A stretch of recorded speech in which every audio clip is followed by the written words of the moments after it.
You're rocking with the voice of Townview. We put our spin on trending topics and school news.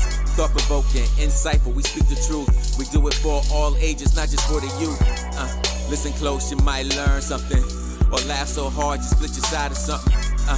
Live stream a podcast. Whenever you tune in, it's sure to be a blast.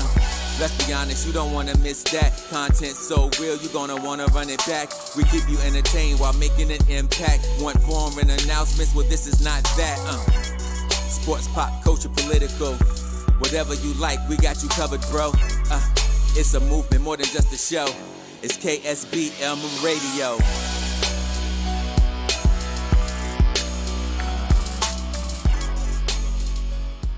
Come closer to the music. Broadcasting live from Marvin E. Robinson School of Business and Management, Dallas, Texas. My radio station. We are KSBM Radio, the voice of Townview. Hello and welcome everyone to KSBM Radio, the voice of Townview. I'm your host Dante, and today I'm joined with my co-hosts Jojo, Unison, Violet. And today we are proud to be joined by the iconic principal of the tag magnet here at Townview, Mr. Arnaldo Zuñiga. Mr. Zuñiga, it is such an honor to have you back on the show since September 2019. Before we get further into the interview, is there anything that you'd like to say to the listeners out there? Well, good morning, and I really want to thank everybody, especially our radio station, for inviting me today. It's always an honor to be on the station and to have a chat with you guys. So to start us off, can you share a little bit about your upbringing and, things about like what school you attended and overall how your life was like? Well, I grew up in El Paso, Texas, born and raised. Went to an elementary named Davy Crockett Elementary, K through 8. They were a little different back then. I was there 8 years. And then I went on to Austin High School in El Paso. The funny thing is that I couldn't wait to get out of El Paso. So I decided to go to North Texas. Didn't know where North Texas was until I actually showed up the first day. But it was far away from home. So, that opened up my path to where I am today. Considering your upbringing, was there anything about your early life that influenced your outlook on education? Definitely. I would say, my parents are both immigrants. My parents did not speak any English at all. So that was the first, but that wasn't a barrier for me, right? And it just, my parents, education was very important for my parents at all times. So when I went to school, my mom said, you need to learn English. What better way to do that than you're going straight into an all English class. And actually, that teacher, I'll still remember her. May she rest in peace, Ms. Barrios. She was that type of person that, you can do this. There's no excuses. It doesn't matter what your background is, where you come from, but, you're going to be successful. And that really started me on a really on an upward trajectory. Mm-hmm. At what point did you discover a passion for teaching, specifically at the elementary level? I think that was, I graduated college, and I was working at Target. I was in management in Target. I mean, making good money, but you get to the point where I work every weekend, I work holidays. But in the back of my mind, I always had that, that little, I guess, I don't know, maybe you want to call it an itch. I like to teach. I had great elementary teachers, great elementary teachers.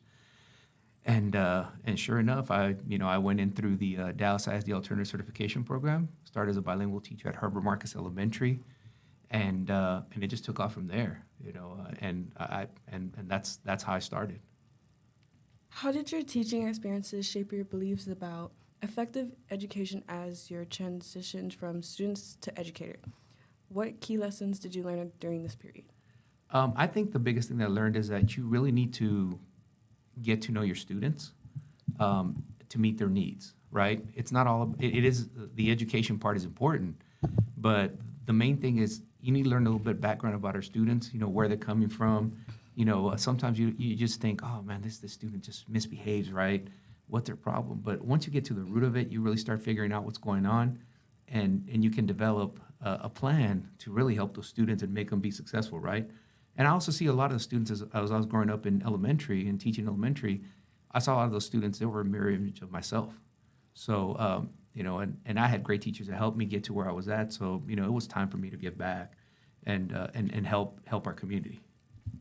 So since you were last featured on the shows in 2019, Have you noticed any significant changes in your role as a leader? Yeah, I mean, everything has changed, right? I mean, this is my 20th year in the district. From teacher to assistant principal to elementary principal to middle school principal to high school principal, right? So I've had different experiences at every level. But as we all know, the pandemic really changed education, right? I think we can all say that that was probably two of the hardest years in anybody's life, right? For students, it was definitely very, very difficult, for parents, for teachers, for everybody, right?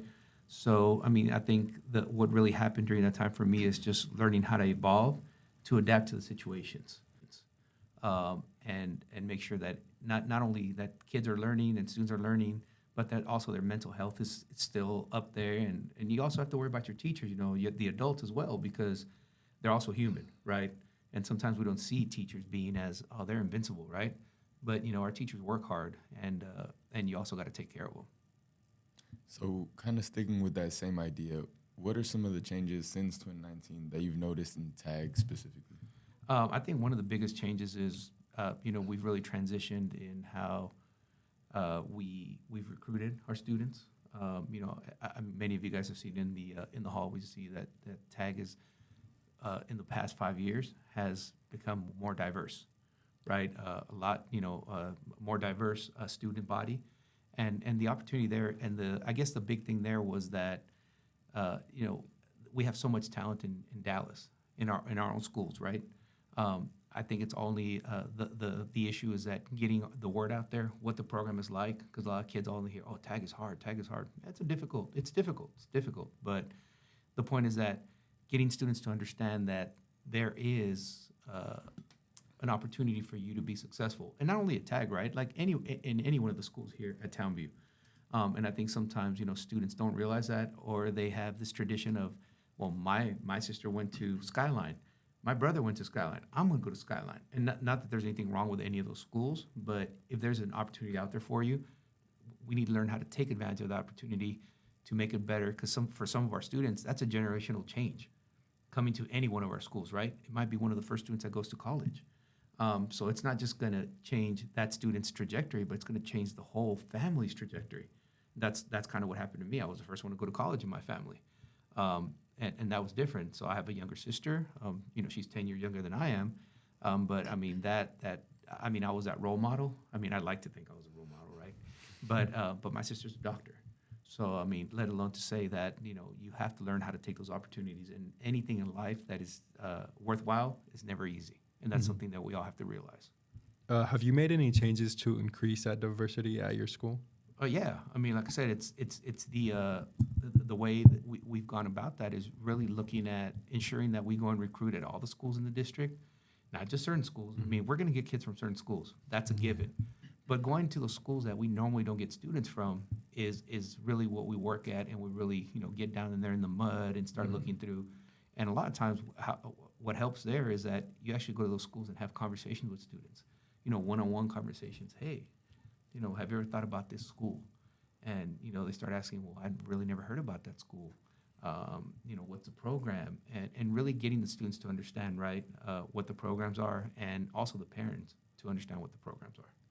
So being the first person in your family to attend college, what kind of advice do you have for any listeners out there that want to be in that same predicament where they want to be the first person in their family to attend college and to overall, bring in more change to their family lineage? The best advice is, first of all, for those that are seniors now, right, graduating, I know a lot of them are getting their acceptance letters, and, here, I didn't get into this school, I didn't get into, UT, I didn't get into certain school. But the most important thing is that the important thing is first for you to finish high school and get a good foundation. And then once you get a college, pick a college that's right for you. Because sometimes a big state school is not right for you. Or it might be great for you, right? But the thing is that it's got to have a program that you're interested in, where you're going to thrive. Because if you're just going to go, I'm just going to college, but you don't, some kids still don't know what they want to major in, right? But the important thing is that you get there and then you start working at it, but you need to feel comfortable in the school that you're going to. Because if not, then it's going to be 3-4 years of, I don't want to be here. And you don't want that. You want to be comfortable and experience that college life. What inspires you to continue leading the staff and students at the Tag Magnet? And how has the source of inspiration evolved since our last interview? I think, Tag, is like #1 high school in Texas, and those are all great accolades, right? But as I say, those things don't happen just because of my leadership. They really happen because of the fact that, first of all, our staff, our students, our parents, our whole Tag community, they help, lead that vision, right? Which is to get students college ready and prepared to be successful outside of high school. My greatest joy is as I've gotten more into my career is really just seeing students be successful, right? And I know it sounds generic. I'm like, everybody says that. Well, yeah, that says that, but to the point where, a lot of the kids have graduated from TAG now. I was their elementary principal. I was their middle school principal. And now I'm seeing, some of these kids have seen me for 12 years. Maybe they're tired of me, maybe they're not. But just seeing these students go, right, to these colleges and them being successful and coming back and saying, oh, I remember you telling me this. You tell them, said, hey, we're going to get you into a good school and you're going to go. And those are the things. And they keep up with you, right? I just had a student that graduated last year. He came back about 2 weeks ago, maybe, right after our winter break. And he's like, I'm out doing buses. I do buses every day. So I'm out there doing the buses, and I hear somebody, where's the Hillcrest bus? Where's the Hillcrest bus? I'm like, dude, it's over there. It's over there. And, where's the Hillcrest bus? So I turn around, and I'm like, oh, hey. It's one of our students that ended up going to Notre Dame. We just talked a little bit, and he goes, I left something on your desk. I said, okay, cool, thanks, no big deal. I come back in. It's a picture of about 8 or 9 seniors from last year that we took right after graduation. And that's the kind of stuff that I'll take any day, right? Because the kids remember you, right? So it's not only about them liking you. Not everybody's going to like me. Not everybody's going to like you in life. But the fact that I live by the creed of you don't have to like me, but we're going to respect each other. That's the important thing, right? We're going to respect each other. But seeing stuff like that just, that keeps that fire going, saying, hey, I'm doing the right thing, for kids. What would you say pushed you from taking on a teaching job to moving into administration jobs, and how would you say that this transition aligns with your overall goals? I started teaching, right? And as I was a teacher, I taught 7th grade my first year, then I taught 3rd grade, then I taught 4th grade, and I actually had the same class for 3 years in a row. I had these kids for 3 years in a row. These kids are now in their 20s, like 25, 26, 27. But I would say the administrator that was principal of my time, his name was Mr. Rodriguez. I don't know what he saw in me, but he's like, hey, I think you'd be a good administrator. I'm like, really? Because I really thought I was going to be a teacher, for 25 years, and I'm done. I'm going to be a teacher, right? But I think he saw that potential in me, and he recommended me to go, into a program to get a master's in education, and I couldn't be none happier for it. So, how did it feel knowing that you could be administration with tattoos? Because I know certain things we look at people and we're like, oh, does this fit our business code? Yeah. So how does it feel being a principal with tattoos? That's something outside of the school. That's not going to make me a different person. It's just a way. I guess that's a certain way of me expressing myself, right? As you guys see me in the halls, I talk to a lot of kids. I talk to everybody. I'm pretty much outgoing, but really when I'm on my own, I'm really not outgoing. I'm the type of person that if I'm by myself, I'm perfectly fine. And I think that's important that everybody establishes their own identity, because that's not going to make you or break you, right? If you really think about it now, any profession you go into, people have tattoos, they have piercings, and I know if in some parts of society that's still seen as a taboo, right? Like, oh, I can't believe this person has these tattoos and piercings, right? But in reality, it's just a form of expression, right? And people, hey, this is who I am, and that's an important thing to me. You have to be who you are. Honestly, with me, what you see is what you get. I know at times, I seem blunt, And kids are like, oh, man, I had a kid tell me the other day, you're so much nicer this year. I'm like, what are you talking about? I'm like, what do you mean I'm nicer this year? I'm like, I'm the same way every year. But I think it's just, it's just, the important thing is being yourself, as an administrator, being myself. And I'm the same with everybody. Doesn't matter who you are. Doesn't matter if you're a tag kid, a law kid, a business kid. It doesn't matter. Like, if the rules apply to one, they're going to apply to all. So you mentioned you were principal at high school, elementary, and middle school. Yeah. When you first came to TAG, what were some of the initial hurdles that you had to overcome? I think, coming into a brand new community, right, of students, right, and then, knowing what what TAG was or is, right, like, that pressure, that expectation, right. Everybody thinks, oh, it's TAG, it's easy, you don't have to do anything, but it's always harder to stay on top than to climb, then keep climbing, right? Because when you're at top, the expectation is you're always going to be on top, right? It was adjusting some of the, some of the practices, some of the strategies that I had used in elementary and middle school, really adapting them to high school to fit our student needs, right? Because some of the stuff we did in elementary, of course, I would never do in high school, or in middle school because they just don't work. But I think one of the biggest hurdles was, like I said, adjusting to a different community and a different, I always had high standards, right? But a different type of standard, and expectation. You also mentioned a little bit about the pressure, and I know TAG is pretty hardcore, and even sophomore year, you're taking high-level AP classes. What are some of the things you do, or what are some of the resources the TAG kids have to help them deal with that pressure? One of the things we instituted, once again, developed from the pandemic, right? All our freshmen have to take advisory. Like, advisory is not a choice. You have to take it your freshman year. And the reason they take advisory is to make sure we give our kids those executive skills, planning, organizing, so they don't feel like they're drowning, right, in the work that they're doing. But then we expanded that to where if you want to take an advisory when you're in, 10th, 11th, or 12th, you can if you like.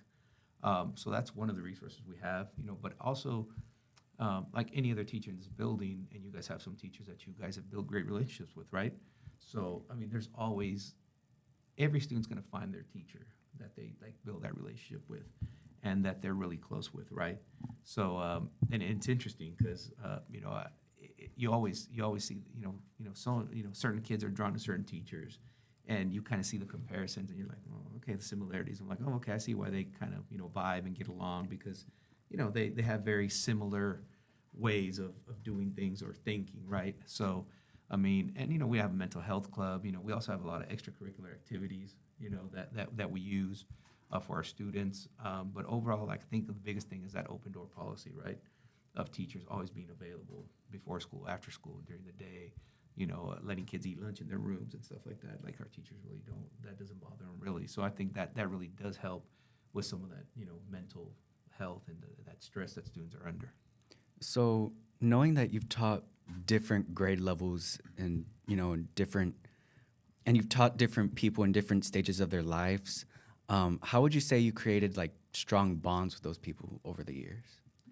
Once again, I think it's mostly, I don't know if you guys really know, but, we have 545 kids at TAG. I know every single kid's name. So when I got here, TAG had 275 kids. Over 5 years, we are now the biggest school at Townview. But all 545 kids that we have now are students. I know every single student's name. If I don't know them by first name, I know them by last name. But I know everybody. And, and that's just, I've always had the capacity of learning kids' names. When I was an elementary principal, we had 1,000 kids in that school, and I knew every kid by name, every single kid. And usually in about a week, I'll learn the new freshman's name as they come in. Any kids, I'll learn your name quickly. And I think that establishes a bond for, kids like, they're like, oh, he knows my name. And that goes a long way, right? Another thing I do is, just a little things like all my students receive a birthday card on their birthday. That's just something that I do, and it's not a birthday card, like, here's a birthday card, like, I write it out, and they get a sticker in there. I have a bunch of stickers. I kind of like, okay, I know this one. This is kind of his vibe, right? So I'll throw a sticker in there. And I know it's a little thing. It's not a lot. But, sometimes, once again, you got to realize, like, for some kids, their birthday's not celebrated, right? People don't think about it. And what better way to go into a classroom? You just go in there, happy birthday, man. Have a good day. oh, it's your birthday, and everyone in the class, happy birthday. And, that makes them feel like, oh, wow, like, I'm seen, right? Not, I'm just here. I'm just another person in this building. And it's just something, that I've always done. I did in elementary, I did in middle school. And it's just something for the kids. I mean, elementary was a little different, because that was like, we'd call your name on the announcements, come get a pencil, happy birthday. Middle school, it was, we'd say it on the announcements, but I'd also go give you a card. I mean, we can't do that here, obviously, with 6 schools, right? But, it's just little things like that. You want students to feel like they're seen and that somebody's always watching. That's an important thing to me. How do you define success for your students at TAG? Success, I define it as you're doing the best that you can, right? That's one of the things at TAG that we've really worked hard on, the whole competition thing of, to us, especially our freshman teachers, they really start talking to students about, we don't want to, nobody cares about your grades. We don't want to hear you, oh, I got 100. Nobody cares. Because you can have 100 and great grades, but you're a terrible human being. So what's the point of having great grades if you're just not a great person, right? And some of our hardest working students don't have straight A's. They have B's, they have, maybe some C's here and there, right? But those students are working at their highest capacity and actually putting in the effort, right? And those are the students that you really look at because, just me personally, I'll take a student that works hard all the time or somebody that is naturally smart.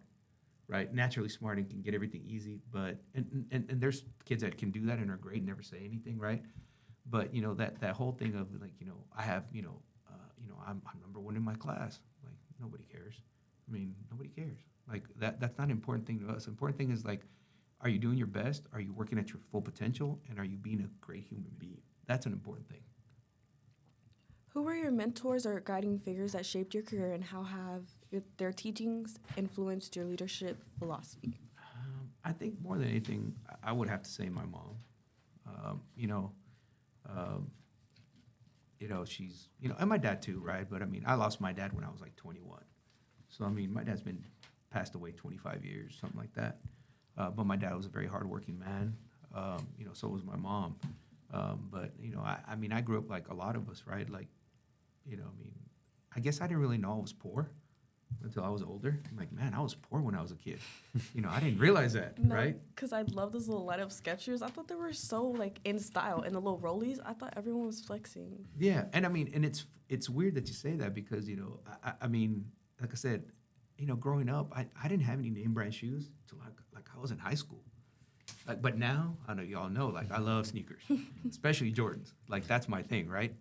I have a ton of Jordans. I have some of the same ones, and I might have 13 of the same pair in different colors, But that's because now, as an adult, I didn't have those as a kid. Not that I missed them, because I didn't know any better, right? I'm I got Payless shoes, man. These are hard, and they go hard. But then you're like, well, I didn't know any better, right? I'm like, they're just shoes back then. So like I said, my mom, my dad, just putting in that always that mindset of, it's that mindset of, I think a lot of times it's as humans, right? Just, either like myself, I see it as we get up in the morning, oh, I have to do this, I have to do that, right? Instead, when I get up in the morning, I'm I get up and I say, man, thanks. I was able to get up today and wake up this morning. I was able to put my 2 feet on the ground. Because if you really think about it, how many people weren't able to put their 2 feet on the ground this morning? But yet we're complaining because we weren't able to stop at Starbucks to get a coffee this morning. Right? So, you got to, I'm just saying, you got to take things in context, right? And really be thankful, for those little things in life. And sometimes our lives are so chaotic, right? With, work, family, students, homework, work. Not getting my coffee this morning. Exactly. You didn't get your coffee, but guess what? You're going to make it through the day, right? But you're here. And that's the thing that we got to really look at is we got to be thankful for what we have and not for what we don't have. Because I know we all say it, oh, I wish I had this. How many people don't have that? How many people don't have a home? How many people struggle to eat every day? How many people struggle, with just everyday necessities, right? When we don't. And you have so many resources here that can even help you with some of those things that in all reality, when you really look at it, you really have to look at it from this aspect of, man, I got to be thankful for what I have, not for what I don't have. Mm-hmm. So, looking back at your vision for TAG in 2019, how would you say it's evolved, and what new elements or goals have you incorporated to drive the school's success? Like I said, the biggest thing, like I said, that's changed is the way we've recruited and keep increasing our diversity, right? That's a very important thing because every student should have that opportunity if you qualify to apply for TAG, to attend TAG, right? If you get in, everybody in this district, right? Like I said, we have a lot of in-district talent. We also get a lot of kids that apply from out of district, but we haven't taken an out-of-district student like in 3 years. And that's one of the things that we really look at. Like, we want to make sure that our in-district kids have the opportunity, right? So, changing the diversity, right? But also keep working on that diversity. And also, like, what other classes can we offer that, aren't normally offered, as electives, right? Which are not your traditional electives. I mean, we have some that aren't traditional electives, but, my teachers are always willing to take on a new elective, which is, like, fantastic. Because it gives students an opportunity to experience something different that they might not experience anywhere else. I'm gonna take a step back. This might be a hard question to answer, but do you have a favorite shoe? Do I have a favorite shoe? Yeah, I do. What would that be? Jordan 11s. 11s are my favorite. Specific colorway? I would probably say the cherry reds. They're probably my favorite. Are those the white and red? Yeah. Stop! I wanted those so bad. I mean, I love those. I really also like the cool grays. I bought the Gratitudes in December, the black and white ones, the Gratitudes, and it's funny because they're still in the box. I haven't worn them because every time I want to wear them, it's raining. And I'm not that kind of shoe person where, I don't crease them. I'm not gonna walk around not creasing shoes. They're shoes. You got to walk in them. But I will not wear certain ones when it's raining, right? Because it's raining. I don't want to ruin them. But I would probably say the 11, closely followed by the 13s. I really like the 13s also. It's just, I like a lot of the Jordans. Like, I love the way the 4 looks. But the 4 is so uncomfortable. Like, it's just not a comfortable shoe for me. Same thing with the 5s. But like I said, I do have pairs of those, but I rarely wear them because, like I said, it's like being on your feet all day. Like, I'm usually here 12 hours every day. It's a lot. And by the end of the day, you're like, man, my feet are killing me. So, but yeah, man, I love shoes. You wouldn't get a pair of Hokas? Hokas. Actually, it's funny that you said that because I actually do have a pair of Brooks. Yeah, I have Brooks. The Brooks, they're kind of like Hokas, but they're Brooks. They're running shoes. And usually those are the ones I use mostly on the weekends. I call them the dad shoes, But it's okay. They're comfortable, right? And you get to a certain age where you're like, okay, man, it's not all about fashion either, right? Also, they're not just dad shoes. They're also nurse shoes. So yeah, exactly. No, they're nurse shoes. Like I said, my sister's a doctor. She wears Hokas all the time. And it's not an issue, like I said. But I do have several pairs, that I use. But as you get older, you become a creature of habit. And you're like, there's certain things you like, and like and then you start getting nostalgic, right? Like, oh man, back in the day, And so yeah, but no, I'm not against it at all. Yeah.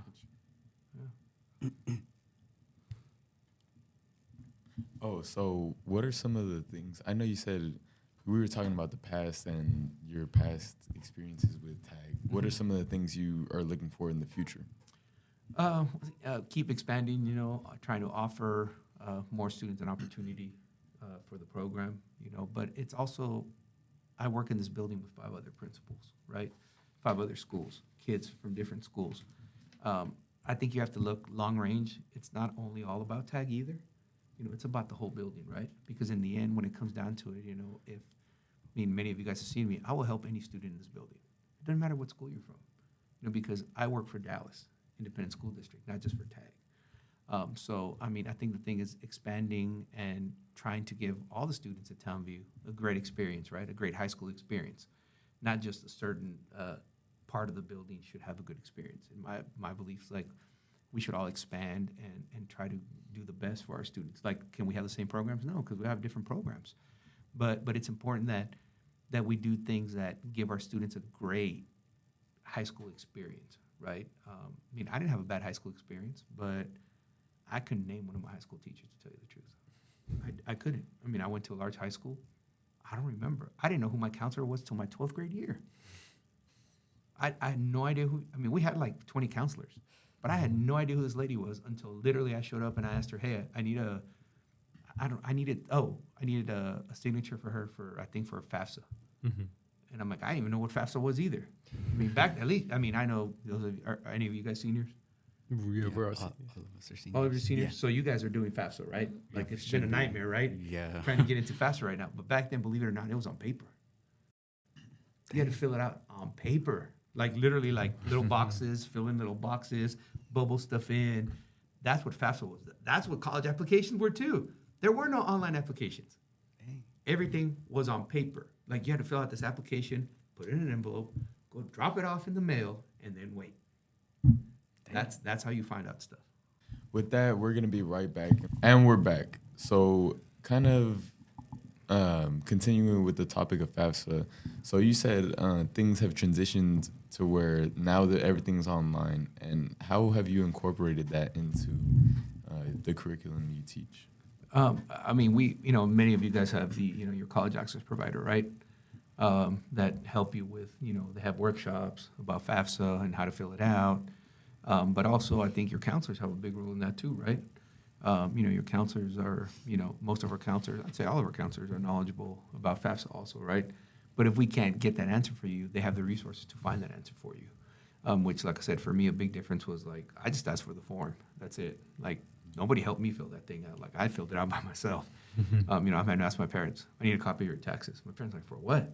For this. Oh, okay.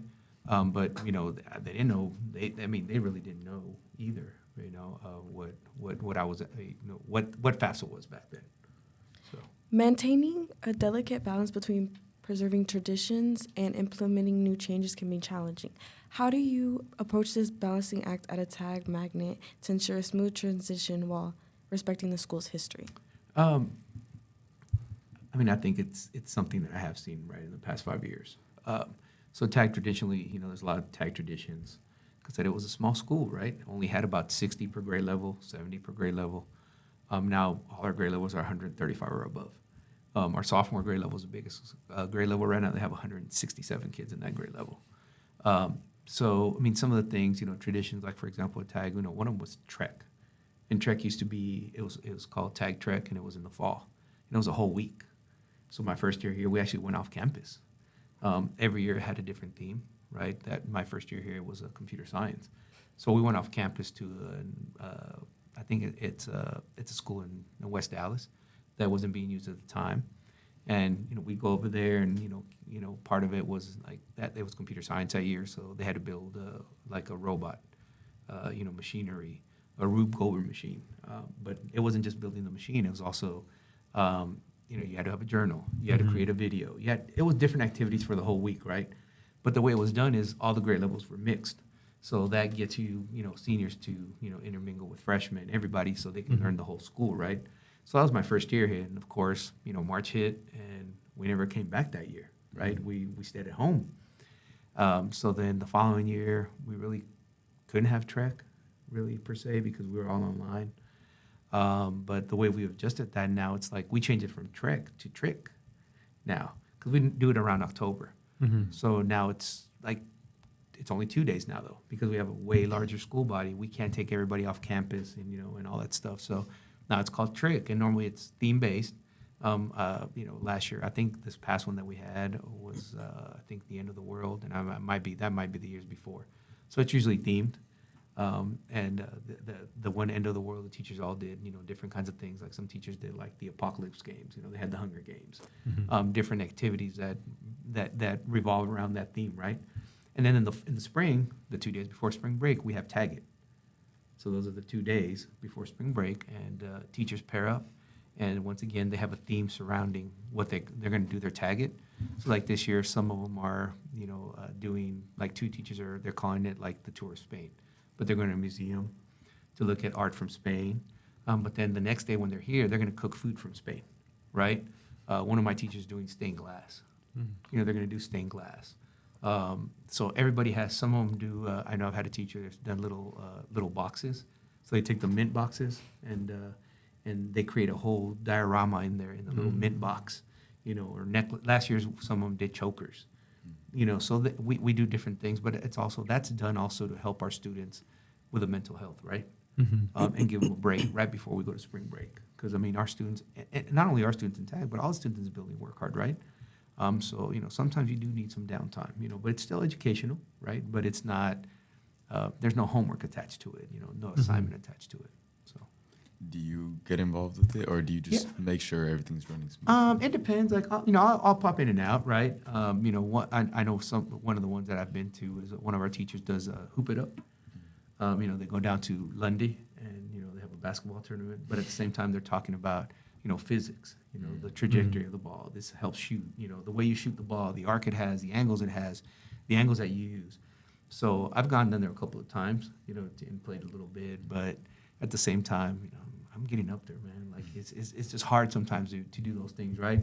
And you can't be pulled away from the building, and you can't, you're involved, but you just can't be like in an activity, so involved in an activity that, you lose track of what else is going on. So like I said, it's a little bit of both, but there is a lot of going through and making sure everything's operating smoothly and stuff like that. Hmm. How do you actively engage students and parents in the decision-making process at Tag Magnet? We have, a lot of our students are very outspoken. And so are our parents, and so are our staff, and a lot of times I've always looked at it as the thing is like people want to be heard, right? Mm-hmm. And sometimes what some people want to be heard about, you're like, okay, that can't happen, that's impossible, right? Or we can modify it and make it work this way. But I think the important thing is listening to people, right? Because there's nothing worse than you having an idea, whether it's a good idea or a bad idea, you just want to be heard, right? Like, hey, this is my idea, and maybe we can work with it, or I can tell you, hey, well, that's not possible, right? But I think a big chunk of that is actually listening to people, right? Because that gives people not only the feeling, but also allows them to, be part of the community, right? And have a say-so in some of the stuff that's going on. It's not just coming from me or from like a teacher or anything like that. Reflecting on your role as principal, how do you measure the success of your leadership at Tag Magnet, and what specific indicators or achievements signify a positive impact for you? I think, once again, is, just ensuring that students, no matter what the grade level is, that they're successful at what they're doing, but more importantly, that not only are they learning content, but they're also learning skills to be great people in the world, right? Because that's important. Because like I said, you can be the smartest person in the world, but your people skills aren't good, right? So, you have to have a balance between both, and that's one of the things that, really looking at our students and everybody's like, okay, you're great at content, you're great at, studying and doing the things that you got to do, but, we got to work on some of these people skills, right? Or you're really good at the people skills. Let's work on some of the academics as well, but just finding that balance, right? And that's just overall having somebody that's ready to go out in society and being a productive citizen is important. We mentioned the future of the school a little bit, but what about you personally? What legacy do you want to leave at the school, and what impact do you hope to have on the students? Wow, that's when you think about it that way, right? Like I said, I'm 20 years in, right? I'm nowhere near being able to retire yet, right? I could retire, I think, in 5 years, but when you think about it, it's like you start thinking about a legacy that you leave behind, right? I just want to leave that legacy of, whoever takes over after I'm done at TAG, of, that legacy of, continuous improvement, but, also just continuous genuine care for what our students and our staff are doing, and once again, it goes back to that overall being a good human, being a good person. That's a big thing for me. Is everybody always a good person? No. We all have faults, right? But it's important that that legacy stays behind, that, that you're never above anyone. That doesn't matter what the job is. You have to be willing to roll up your sleeves and do it, right? If it's from, cleaning up spills, picking up things from certain areas, dropping stuff off, helping anywhere in the building where it's needed, just that legacy of, just being a good person overall is important. So, moving on to funner questions, right now. If you could swap roles with a tag magnet student for a day, which class or extracurricular activity would you be most curious to experience firsthand, and why? I think I would want to switch with a band student. You know, just to experience a band. Like I said, I've never played wind instrument or drums or anything like that. I mean, I can play string instruments, right? But I think it'd be interesting, you know, to be a band student, you know, and switching, because I know a lot of band students are, you know, it's pretty demanding, right? You know, marching band, UIL ensembles, and you know, it takes a lot. So I think it'd be interesting to see what that balance is like, and what that I've heard people say the band life is like. You know, I think that'd be an interesting thing to do. Okay, so just one question. If you had to choose one house from Hogwarts, which one would you feel like you would choose? Slytherin. Oh, Slytherin by far. Okay. I'm all Slytherin. That explains everything. It doesn't, but it does. Yeah. It's a new zodiac thing, Yeah. you know. Mm-hmm. That's the new zodiac thing. Yeah. Oh, is that what? Why okay. Slytherin? I don't know. Once again, because you know, I'm very to myself outside of this place, right? Not that I'm a mysterious person or anything like that, right? But you know, I mean, I'm an avid golfer. I love playing golf, right? And I mean, I can play golf out on my own. Like, do I play with friends sometimes? Yeah. But if I go out and play on the course by myself, I'm perfectly fine by myself. You know, so I think just that whole thing of, you know, I have this set of beliefs or, you know, things that I operate. You know, a lot of things that I do, I don't have to do in this building, but I do it because I know that's the right thing to do, and it's the thing that needs to be done, right? But yeah, I would say Slytherin for sure. Are you a fan of any sports teams, and how has it impacted your life? Man, Dallas Cowboys. Man. I mean, and that one still hurts to say, right? So to this day, I have not worn any Cowboy gear since they lost that playoff game. And I refuse to buy any Cowboy gear until they actually do something. Oh. But you guys never saw it. I saw it. I was in high school when they won their championships. Must be nice. You know, you guys have not seen it, you know. But for those 49er fans that are out there saying that we haven't won anything, I just want you to know it's been 30 years since the 49ers have won anything either. It's been longer than the Cowboys. So I don't want to hear it. I don't want to hear it. Well, you haven't won anything in 20-something years. You are going on 30 years. 30. So I don't want to hear it, you know. Right But there with us. yeah, but like I said, I'm a diehard Cowboy fan. You know, I'm a diehard Laker fan. I love the Lakers, and I love the LA Dodgers too. You know, I love sports overall. Period.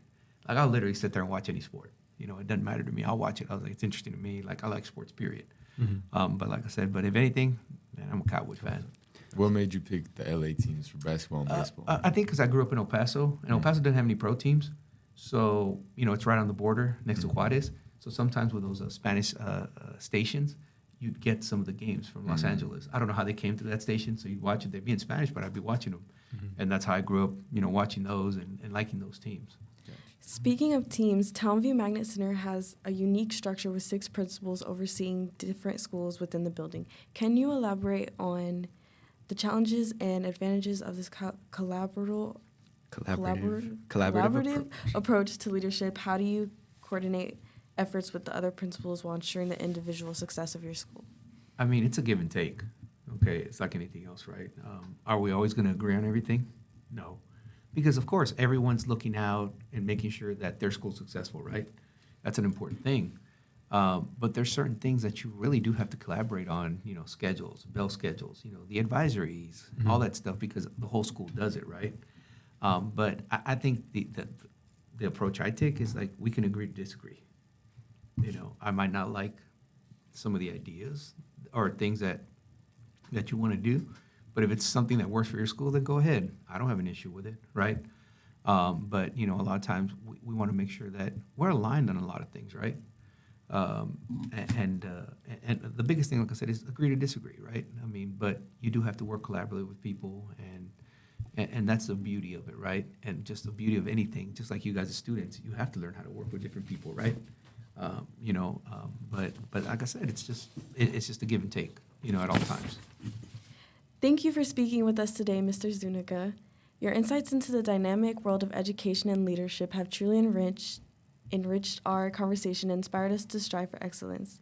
To all our valued listeners, thank you for tuning in to this insightful discussion with, I'm your host, Violet, with With Dante. Jojo. In unison. Thank you for watching. Don't forget to follow us at the tags down below. Bye. Thank you. Bye.